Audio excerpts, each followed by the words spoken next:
The impact slammed Thomas against the restraints, a jarring cacophony of screeching metal and flashing lights filling the cramped cockpit. Warning klaxons blared incessantly, their shrill cries echoing the pounding in his head. He fumbled for the release on his harness, his fingers numb and clumsy as he fought against the inertia. Finally free, he ripped off his helmet, gasping for breath as the recycled air filled his lungs. It tasted stale, metallic, tainted with the acrid tang of burnt circuitry. "Computer, status report," he croaked, his voice raspy from the G-forces and sheer terror of the uncontrolled descent. The AI responded with a distorted, crackling voice. "Life support critical. Hull integrity compromised. Communication systems offline. Estimated 3.2 days of oxygen remaining. Location?" Thomas demanded, his mind racing. "Unknown. Binary star system detected. Atmospheric composition similar to Earth. Standard warning, indigenous life forms detected within range. Hostile." The computer then died with a final, pathetic whimper of static. "Perfect," Thomas muttered, running a hand through his sweat-soaked hair. He grabbed his emergency pack and engineering toolkit. The laser cutter, if it had survived the crash, would be his most valuable asset. He thumbed the airlock release, wincing as the scorched metal shrieked in protest. The door finally shuddered open, revealing an alien landscape bathed in the harsh light of two suns. One sun was a fierce orange-red, dominating the sky with its intensity. The other was smaller, a pale yellow disk that offered a softer, gentler light. Together, they cast long, distorted shadows across the endless plains of rust-colored soil. The horizon shimmered with heat waves, broken only by sporadic patches of dense vegetation, its leaves a disturbing shade of dried blood. Thomas circled the wreckage, cataloging salvageable components. The escape pod was a mangled mess, twisted and broken, but he was an engineer. He could jury-rig a distress beacon, maybe, if anyone was actually looking for him. Hope was a flickering candle in the darkness. Movement caught his eye. A flash of blue, a fleeting glimpse among the crimson foliage. He froze, laser cutter half-raised, his heart hammering against his ribs. Another flash, closer this time. The vegetation rustled with purposeful motion. They emerged like liquid shadows, tall, athletic figures with skin the deep, vibrant blue of Earth's oceans. They were women, but unlike any he had ever seen. They moved with a predatory grace, muscles rippling beneath skin that seemed to shimmer in the harsh sunlight. Their clothing was minimal but practical, leather and woven fibers that left their arms and midriffs bare, revealing toned physiques honed to perfection. "Hello," Thomas called out, keeping his voice steady, trying to project an air of calm he didn't feel. "I mean no harm. My ship crashed." A spear whistled past his ear, embedding itself in the pod's hull with a metallic thunk. Thomas dove behind a piece of wreckage as more weapons filled the air, energy crackling around them. He counted at least 6 warriors circling his position. "I said, I mean no harm," he shouted, risking a glance around the debris. The closest hunter was approaching with a weapon that crackled with barely contained energy. Some kind of shock spear. Her features were striking, high cheekbones, full lips curved in a predatory smile, eyes that gleamed like polished amber. She spoke, her voice musical despite the harshness of her words. "You are prey. You will die or submit." "I choose option 3, Thomas retorted, thumbing the laser cutter to full power. He swept the beam in an arc, forcing his attackers back, giving him room to breathe. "I'm an engineer, not prey. I can help you. Share technology."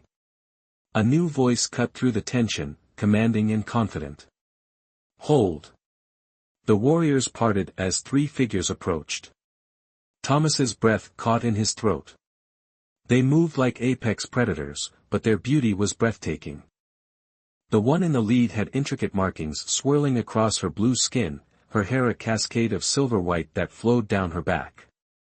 Beside her, a taller warrior carried an arsenal of exotic weapons, her gaze sharp and assessing. The third watched him with calculating intelligence. "I am Nari," the leader said, her accent giving the words an exotic lilt. "This is Kira," she gestured to the weapons master, "and Liana." Liana's amber eyes narrowed with suspicion. "Thomas, deep space engineer from Earth," he replied, lowering the laser cutter but keeping it ready. "Like I said, I can help you. My skills."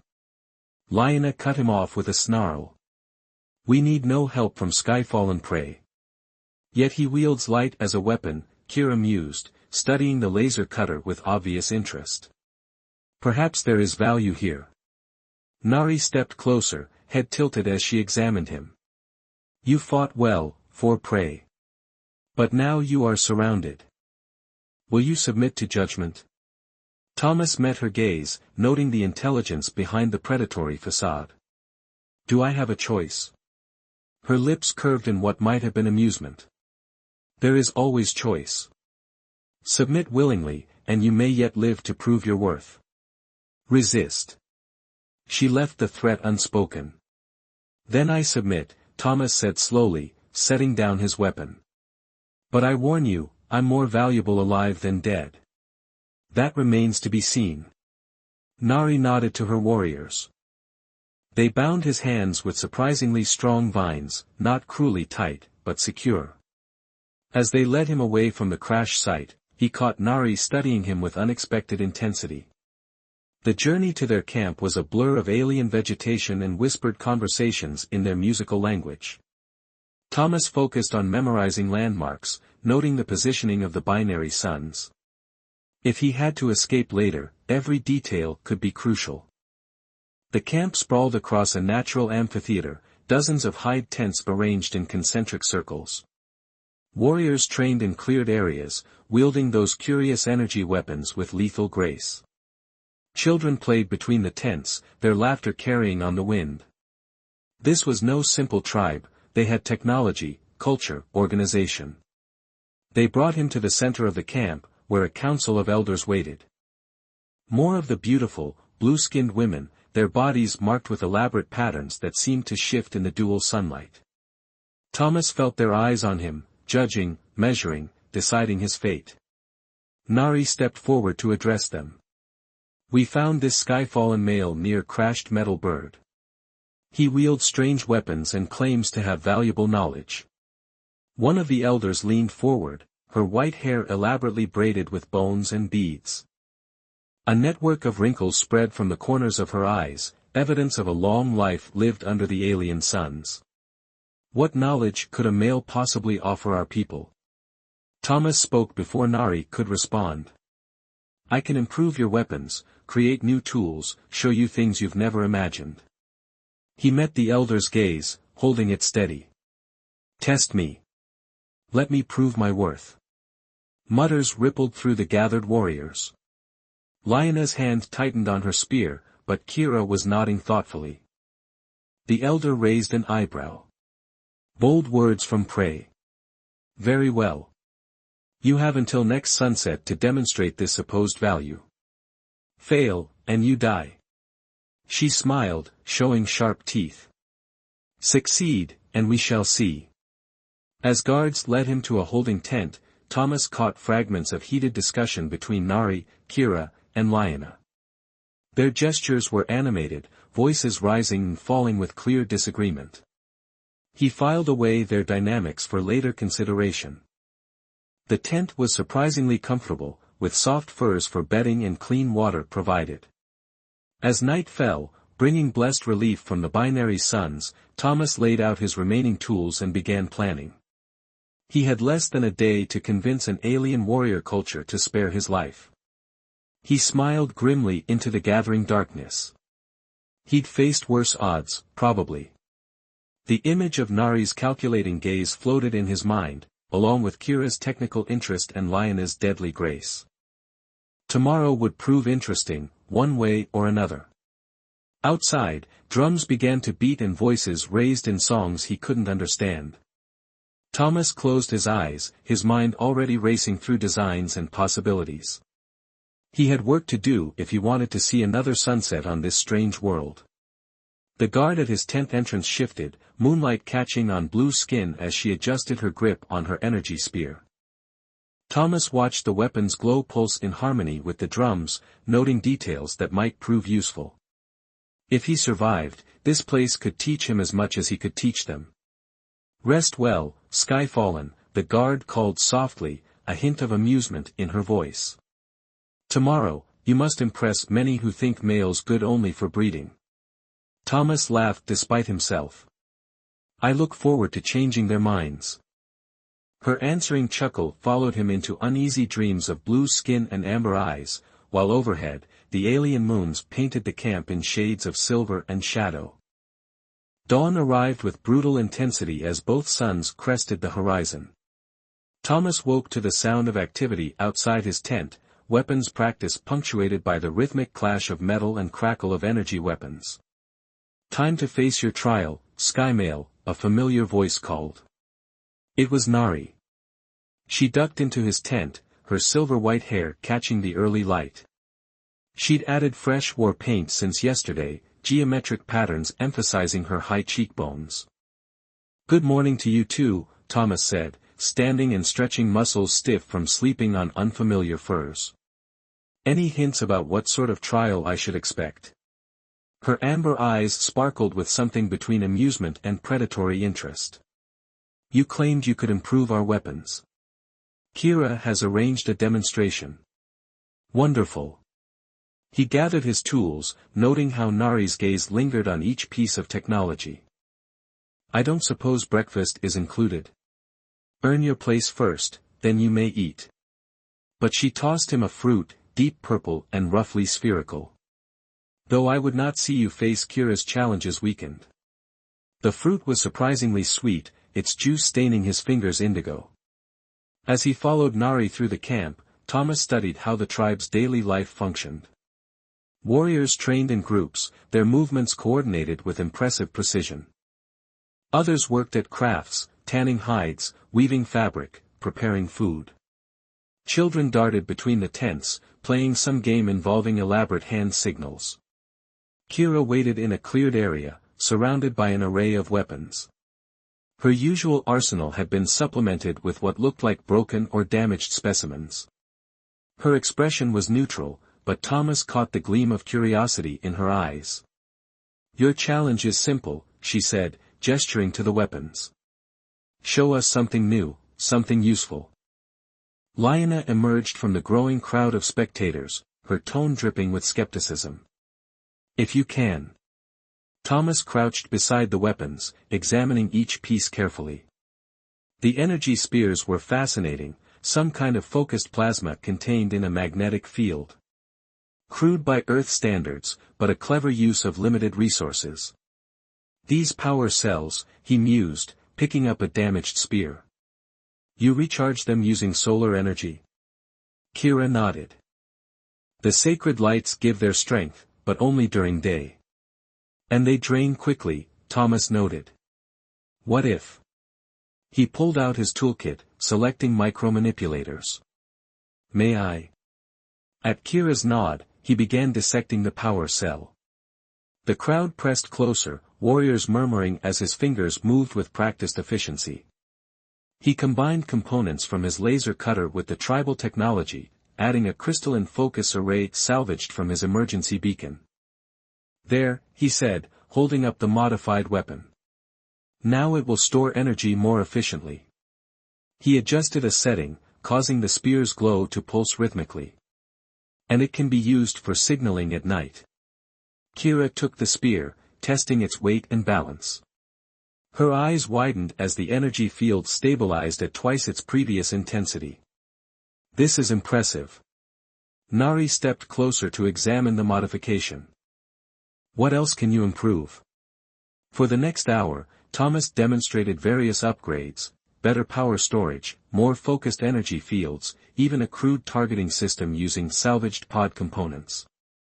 The crowd grew larger, warriors passing his modified weapons around with increasing excitement. Even Lyanna seemed reluctantly impressed, though she maintained her suspicious glare.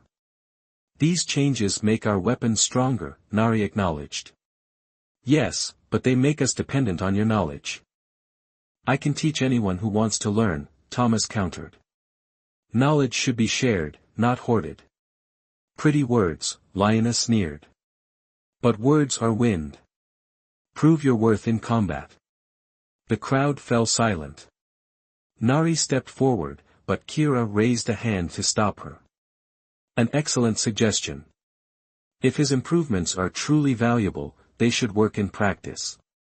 Thomas felt his stomach sink. I'm an engineer, not a warrior. Then use your engineer's mind, Nari said softly. Show us how your changes can defeat traditional methods. Liona grinned, all sharp teeth and predatory grace. Yes, face me in the circle. Show us if your sky magic can match our strength. You fight with unexpected cunning, Nari said, her voice cutting through the celebratory noise. She stepped into the circle, her gaze intense. But the demonstration is not over. You have proven your technology can enhance our weapons. Now prove you can be trusted with our secrets. Thomas wiped sweat from his brow, his muscles aching from the brief but intense fight. What secrets? Our history, our traditions, the knowledge that has kept us alive on this harsh world. You will earn our trust by respecting our ways, by learning from us, and by showing us that you are not a threat. Nari paused, her amber eyes searching his. This will be a longer test, one that will require more than just skill with a weapon. The elders nodded in agreement, their expressions unreadable.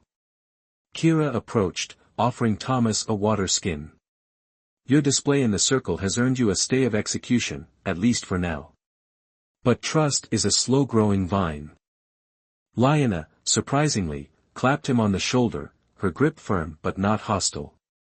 You fought well, Sky Male. Better than I expected.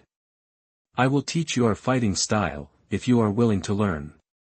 Thomas accepted the water skin, taking a long swig of the cool liquid. I'm always willing to learn, he said, smiling at Liona. Especially from someone who nearly skewered me. Over the next few weeks, Thomas immersed himself in the tribe's culture. He learned their language, a melodic tongue filled with nuances he struggled to grasp. He attended their ceremonies, watching the intricate dances and listening to the haunting songs that told the story of their ancestors. He studied their history, learning of the cataclysm that had driven them to this desolate planet, and of the ancient technology they had inherited from their predecessors.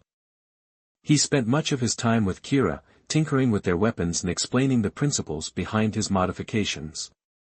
She was a quick study, absorbing information with a voracious appetite.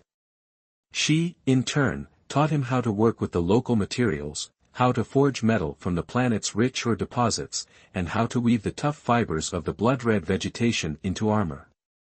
Liona kept her word, training him in the tribe's fighting style.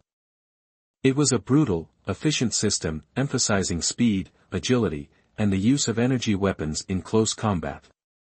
He was no match for her strength or skill, but he learned quickly, adapting his own techniques to complement their style. Nari remained an enigma. She observed him from a distance, her expression inscrutable. Sometimes she would ask him questions about Earth, about his people, about the technology they possessed. Other times she would simply watch him, as if trying to decipher his true intentions. One evening, Nari summoned him to the Elder Council's tent. The tent was larger than the others, adorned with intricate tapestries and filled with the scent of burning incense. The elders sat in a circle, their faces illuminated by the flickering light of oil lamps. Thomas, Nari said, her voice formal. We have observed you for some time.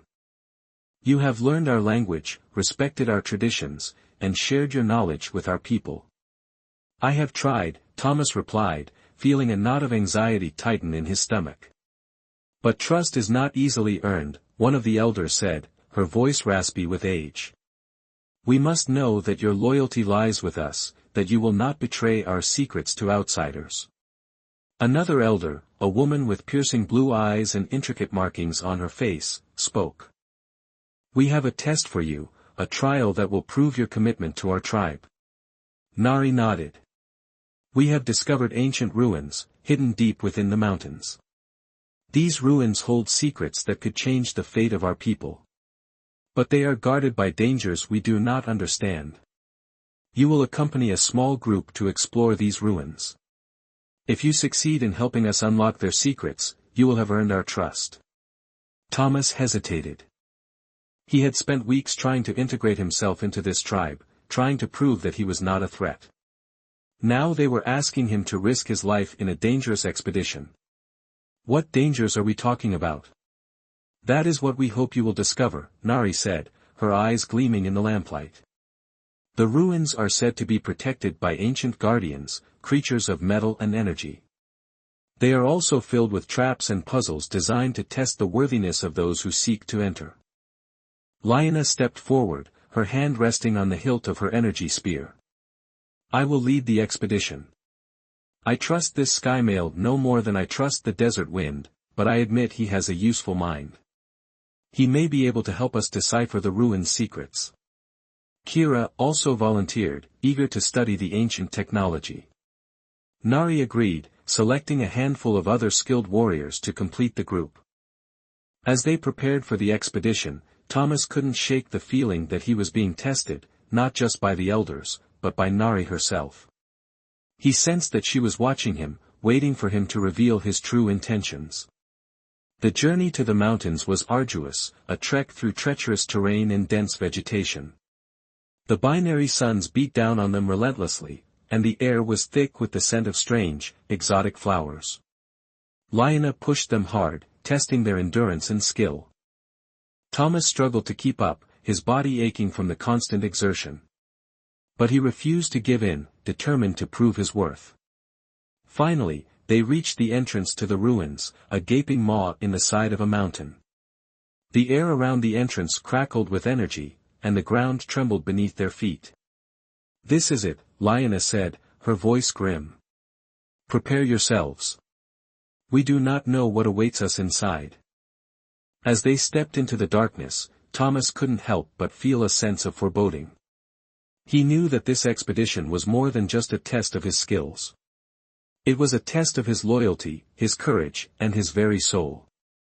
The ruins were a labyrinth of corridors and chambers, filled with strange symbols and ancient technology. The air was thick with dust and the silence was broken only by the drip of water and the echo of their footsteps. They encountered traps at every turn, pressure plates that triggered energy blasts, hidden doorways that led to dead ends, and bottomless pits that yawned in the darkness. Thomas used his engineering skills to disarm the traps, carefully studying the mechanisms and finding ways to bypass them. They also encountered the Guardians, hulking machines made of metal and energy. The Guardians attacked with relentless fury, their energy weapons tearing through the corridors. Lyanna and the other warriors fought bravely, but they were outnumbered and outgunned. Thomas used his knowledge of the tribe's weapons to modify them, increasing their firepower and improving their accuracy. He also devised new tactics, using the environment to their advantage. Despite their efforts, the Guardians continued to press their attack, driving them deeper into the ruins. They were running out of ammunition, their energy reserves were dwindling, and their morale was beginning to crack. Then, in a hidden chamber, they discovered a control panel, covered in ancient symbols. Thomas recognized some of the symbols from his studies of the tribe's history. He realized that the panel controlled the ruins' defenses. I think I can shut down the Guardians, he said, his fingers flying across the panel. But I need time. Lyanna and the other warriors formed a defensive perimeter around him, holding off the Guardians while he worked. The battle was fierce, the corridors filled with the roar of energy weapons and the screams of the wounded. Finally, after what seemed like an eternity, Thomas managed to activate the control panel. The ruins shuddered, and the Guardians froze in place, their energy weapons powering down. A wave of relief washed over them. They had survived. As they emerged from the ruins, blinking in the light of the binary suns, they were greeted by Nari and the other elders. Nari's expression was unreadable, but Thomas sensed a new respect in her eyes. "You have proven your worth, Sky Male," she said, her voice soft. "You have earned our trust." The elders nodded in agreement. Thomas had passed their test. He was now a member of their tribe. He had found a home on this strange, alien world. But as he looked out at the crimson plains and the distant mountains, he couldn't help but wonder what the future held. He had earned the trust of these warrior women, but he still didn't know what Nari truly thought of him. And he knew that the secrets they had discovered in the ruins could change everything, not just for their tribe, but for the entire galaxy. The victory in the circle earned Thomas a new level of respect within the tribe. He was no longer seen as simply a skyfallen outsider, but as a valuable member of their community. He had proven his ingenuity, his courage, and his willingness to embrace their ways. However, not everyone was pleased with his growing influence. Some of the older warriors, steeped in tradition, remained skeptical of his technology and fearful of the changes he was bringing to their way of life. And there were whispers among the younger generation, rumors of other tribes who clung to the old ways, tribes who saw the blue-skinned warriors as weak for embracing new ideas. One day, while working with Kira on a new energy shield design, Thomas noticed a group of warriors returning from a scouting mission. Their faces were grim, their movements hurried. "What's wrong?" he asked Kira, his voice laced with concern. "Raiders," she replied, her jaw tightening. "The Desert Crows. They attacked a hunting party near the border." The Desert Crows were a nomadic tribe known for their ferocity and their mastery of guerrilla warfare. They lived in the arid wastelands to the east, raiding settlements for resources and slaves. For generations, they had been a thorn in the side of the blue-skinned warriors, a constant threat to their way of life.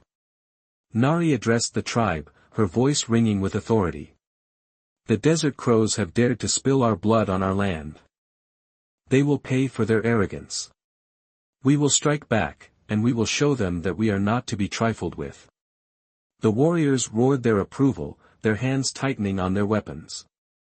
Lyanna, her eyes blazing with fury, stepped forward. "I will lead the attack," she declared. "I will make them regret the day they crossed us." Nari nodded. "You will take a squadron of our best warriors. But this time, we will use a new strategy. Thomas, you will come with them. Your engineering skills may be of use." Thomas hesitated. He was an engineer, not a warrior. But he knew that he couldn't stand idly by while his new tribe faced a threat. "I'll go," he said, his voice firm. As they prepared for the raid, Thomas worked with Kira to modify their vehicles, adding extra armor plating and improving their communication systems. He also devised a plan to use the desert terrain to their advantage, setting up ambushes and creating diversions. Lyanna, though still wary of his presence, listened to his suggestions with grudging respect. She recognized that his outsider's perspective could offer them an edge in battle. The journey to the Desert Crow territory was long and grueling.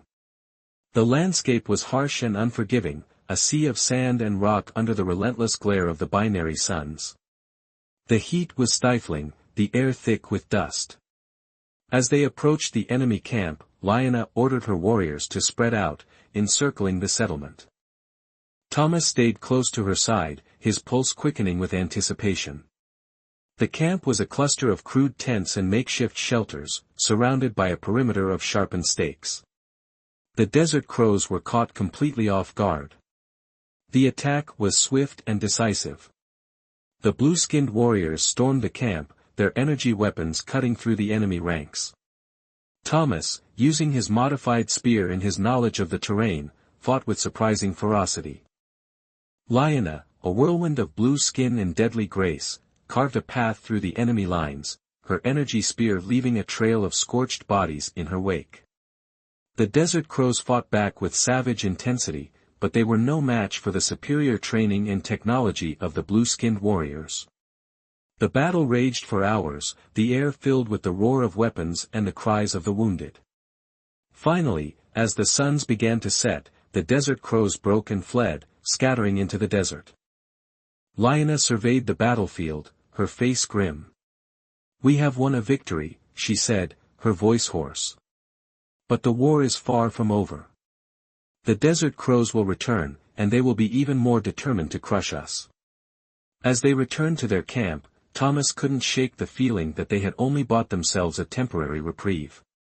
The desert crows were not the only threat they faced.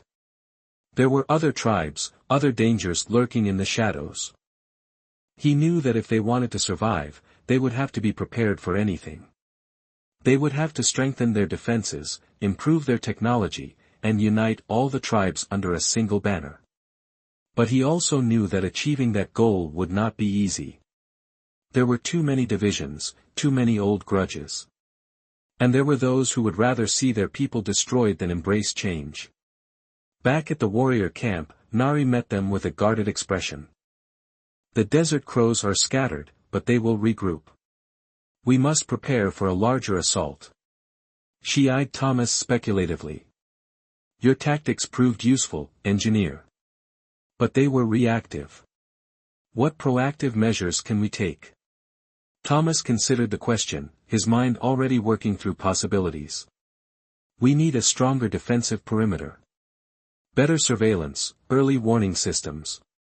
And we need to show the other tribes that we are a force to be reckoned with." Nari nodded slowly. "And how do you propose we do that?" "The ancient ruins," Thomas said, his voice gaining confidence. "They contain technology that could give us a significant advantage. If we can unlock their secrets, we can build a fortress that no one can breach." Lyanna scoffed. "Those ruins are cursed, Sky Male. They are filled with traps and guardians. We barely survived our last expedition." "But we learned from that expedition," Thomas countered. "We know what to expect. And we have a better understanding of the technology. If we work together, we can overcome the challenges."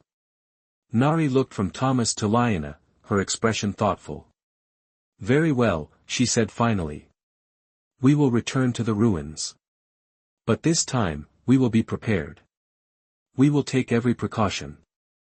And we will not rest until we have unlocked their secrets."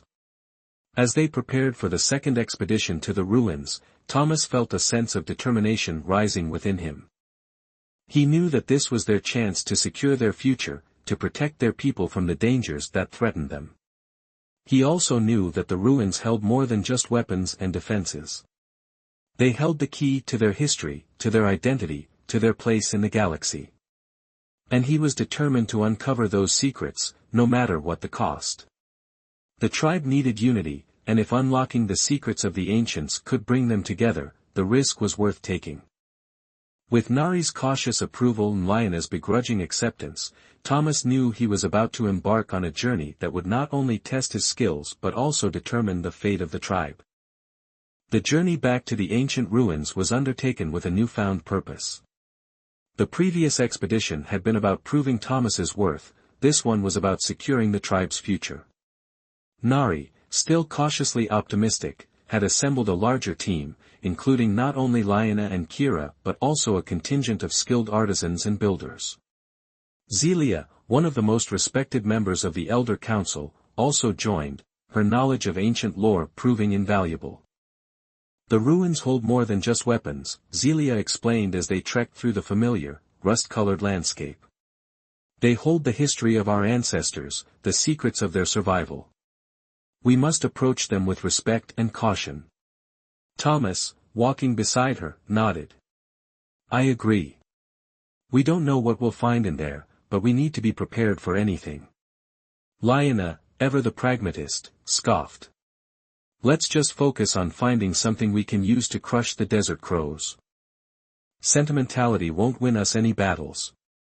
Nari, mediating the familiar tension between Lyanna and Thomas, added, "Both are important.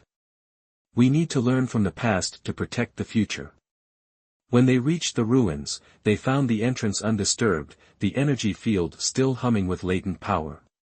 Thomas, using his engineering skills, deactivated the field, allowing them to enter the labyrinthine corridors. This time, they were better prepared. They brought more tools, more weapons, and a better understanding of the traps and guardians that lay in wait. Thomas led the way, carefully examining each corridor, each chamber, searching for clues, for any indication of the ruins' true purpose. They encountered more guardians, of course, hulking machines that attacked with relentless fury. But this time, they were ready. Lyanna and her warriors used their modified weapons to disable the guardians, while Thomas worked to unlock the control panels, deactivating them permanently. They navigated treacherous traps, pressure plates that triggered energy blasts, hidden doorways that led to dead ends, and bottomless pits that yawned in the darkness. Thomas, with Kira's assistance, carefully disarmed each trap, studying the mechanisms and finding ways to bypass them. As they delved deeper into the ruins, they began to uncover fragments of the past, murals depicting strange creatures and alien landscapes, holographic displays that flickered with images of a forgotten civilization, and texts written in a language that no one recognized. Zelia, poring over the ancient texts, began to decipher some of the symbols. "This is incredible," she said, her voice filled with awe. "These ruins were built by a race of beings far more advanced than we ever imagined. They possess technology that we can barely comprehend." Thomas, examining a holographic display, noticed a pattern in the alien symbols. "I think I can translate some of this," he said, his fingers flying across the control panel. "It's a form of binary code, similar to what we use on Earth." He worked for hours, painstakingly translating the alien language, piecing together the story of the ruins' builders. They were a peaceful race, he learned, explorers and scientists who had traveled the galaxy in search of knowledge and understanding. They had come to this planet seeking a new home, a place to build a utopia. But something had gone wrong. A cataclysm, a war, or a plague had decimated their civilization, leaving behind only these ruins as a testament to their existence. "They were trying to warn us," Thomas said, his voice grave. "They knew that something terrible was going to happen, and they were trying to leave a message for future generations." "What kind of message?" Nari asked, her expression anxious. "A warning," Thomas replied. "About a threat that could destroy all life in the galaxy." The revelation sent a chill down their spines. They had come to the ruins seeking weapons and defenses, but they had found something far more important, a warning about an impending danger. They continued to explore the ruins, searching for more clues, for any information that could help them understand the nature of the threat. They discovered a vast chamber, filled with strange machines and energy conduits. At the center of the chamber was a large crystalline structure, pulsing with a soft, ethereal light. "This is it," Zelia said, her voice trembling with excitement. "This is the heart of the ruins. This is where they stored their greatest secrets." Thomas approached the crystalline structure, cautiously examining its surface. He noticed a series of symbols etched into the crystal, symbols that matched those he had translated earlier. "I think I know how to activate it," he said, his fingers flying across the control panel. "But I don't know what will happen when I do." Nari hesitated. "Are you sure this is wise? We don't know what kind of power this structure holds." "We have to try," Thomas said, his voice firm. "If what the aliens said is true, then we're facing a threat that could destroy us all. We need to know what we're up against." Nari nodded. "Do it." Thomas took a deep breath and activated the crystalline structure. The chamber filled with a blinding light, and a wave of energy washed over them. Images flooded their minds, visions of distant galaxies, of strange creatures and alien worlds, of cataclysmic events that had shaped the course of history. They saw the threat that the aliens had warned them about, a dark, insidious force that consumed everything in its path, a plague of corruption that spread from world to world, leaving behind only death and destruction. When the light faded, they were left shaken and terrified. They had seen the truth, and it was more horrifying than they could have ever imagined. "We have to warn others," Nari said, her voice trembling. "We have to find a way to stop this threat before it's too late." "But how?" Lyanna asked, her usual confidence shaken. "We're just a small tribe on a remote planet. What can we possibly do?" Thomas looked at the crystalline structure, a new idea forming in his mind. "The aliens left us more than just a warning," he said. "They left us a weapon, a tool that could help us fight back." "What kind of weapon?" Zelia asked, her eyes wide with anticipation. "A beacon," Thomas replied. "A device that can send a signal across the galaxy, a signal that could attract the attention of other civilizations, other allies who can help us in our fight." "Can you activate it?" Nari asked, her voice filled with hope. Thomas nodded. "I think so. But it will take time, and it will require all of our resources. We'll need to work together, to combine our skills and our knowledge, if we want to have any chance of success." They returned to the warrior camp, their minds filled with the knowledge they had gained in the ruins. They shared their findings with the rest of the tribe, explaining the threat they faced and the hope that lay in the ancient beacon. The tribe responded with courage and determination.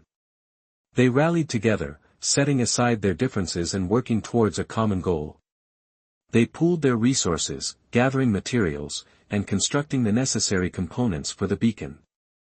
Thomas worked tirelessly, studying the alien technology, deciphering the schematics, and modifying the device to suit their needs. Kira helped him, using her knowledge of the tribe's weapons and energy systems to enhance the beacon's power.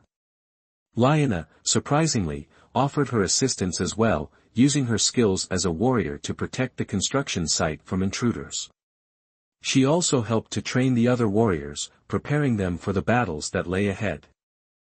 Even Zelia, despite her age, worked tirelessly, studying the ancient texts and offering guidance and support. She reminded them of their history, of their values, and of the importance of their mission. As they worked, they began to feel a sense of hope, a belief that they could overcome the threat that loomed over them. They were a small tribe on a remote planet, but they were not alone. They had the knowledge of the ancients, the courage of their warriors, and the ingenuity of their engineers. And they had a beacon that could light the way to salvation. The beacon needed a power source unlike any they had ever harnessed, so they had to find a way to tap into the planet's core energy. It was a risky proposition, but the alternative, succumbing to the looming galactic threat, was not an option. They were about to gamble everything on a signal that might never be heard, but they had to try. The fate of their tribe, and perhaps the galaxy, depended on it. Months turned into years. The beacon was complete, a towering structure of alien metal and tribal ingenuity dominating the landscape. Thomas, Nari, Kira, Liana, and Zelia stood before it, their faces etched with anticipation and anxiety.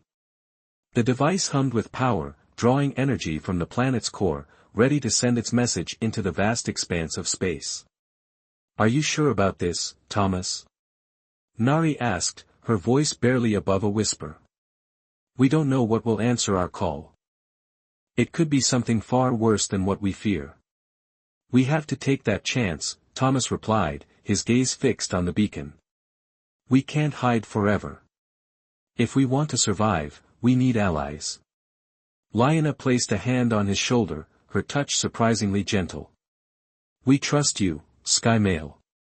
We will face whatever comes together." Thomas smiled, grateful for her support. He activated the beacon, and a beam of pure energy shot skyward, piercing the atmosphere and disappearing into the void. They waited, holding their breath, wondering if anyone was listening. Days turned into weeks, and weeks into months. The beacon continued to broadcast its signal, but there was no response.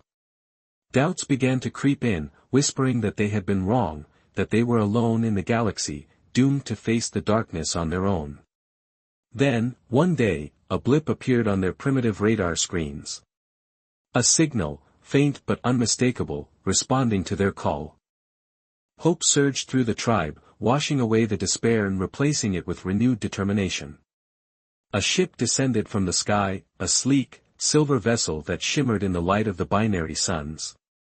It landed near the beacon, its engines sighing as it powered down.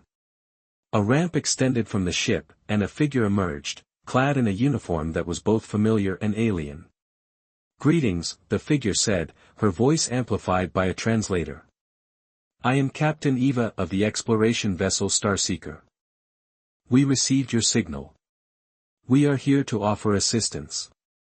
Thomas stepped forward, his heart pounding in his chest. "Welcome to our world, Captain Eva. We have been waiting for you." Eva's eyes widened as she took in the sight of the blue-skinned warriors and the towering beacon. "This is remarkable," she said, her voice filled with wonder. "We had no idea there was a civilization here." Nari stepped forward, her regal bearing commanding attention. "We are the children of this world. We have faced many challenges, but we have always endured. We sent the beacon to warn you about a grave danger. A force that threatens all life in the galaxy." Eva's expression turned serious. "We know of this threat," she said. "We have been fighting against it for generations. We are part of a coalition of worlds dedicated to preserving peace and freedom in the galaxy. We are here to offer you our protection and our support." Over the next few weeks, the crew of the Starseeker worked with the tribe, sharing their technology and their knowledge. They helped to improve their defenses, to develop new weapons, and to establish contact with other civilizations. Thomas became a valuable liaison between the tribe and the human crew, translating languages, explaining customs, and bridging cultural gaps. He found himself drawn to Eva, admiring her intelligence, her courage, and her unwavering commitment to justice. As their relationship deepened, Eva offered Thomas a choice. "Our mission here is almost complete," she said one evening, as they stood beneath the light of the alien moons. "We are preparing to leave this world and join the fight against the darkness. I want you to come with us, Thomas. You have a brilliant mind and a kind heart. You could do so much good in the galaxy." Thomas hesitated. He had spent years on this planet, learning to love the blue-skinned warriors, embracing their culture, and becoming a part of their community. He had forged strong bonds with Nari, Kira, and Liana, and he couldn't imagine leaving them behind. "I don't know, Eva," he said, his voice filled with conflict. "This is my home now. These are my people. I can't just abandon them." Eva understood his dilemma. "I'm not asking you to abandon them," she said. "I'm asking you to help them. You can use your skills to protect them, to guide them, to help them build a better future." Thomas considered her words, weighing the pros and cons. He knew that the tribe needed him, that they still had much to learn and much to accomplish. But he also knew that the galaxy needed him, that there was a greater battle to be fought, a battle that could determine the fate of all life. He made his decision.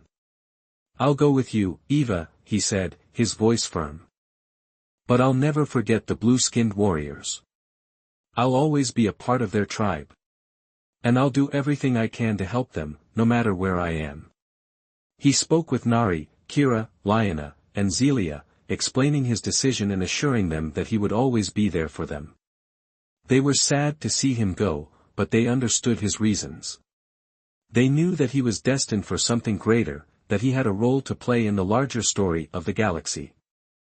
As the Starseeker prepared to depart, Thomas stood on the ramp, looking back at the blue-skinned warriors who had become his family. He saw Nari, her eyes filled with pride and sadness. He saw Kira, her hand raised in a salute. He saw Liana, her expression unreadable, but her heart filled with affection. He saw Zelia, her face etched with wisdom and hope.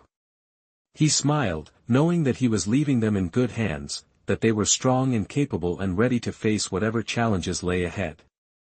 He stepped onto the ship, and the ramp retracted, sealing him inside. The Starseeker rose into the sky, leaving the ochre planet behind. As he looked out the window, watching the binary suns fade into the distance, Thomas knew that he was embarking on a new adventure, a journey that would take him to the far reaches of the galaxy. He was a human, an engineer, an explorer, and a warrior. And he was ready to face whatever the future held, knowing that he was not alone, that he had the strength and the courage to make a difference in the universe. The screen faded to black, the never-ending story continuing in the imagination of the listener.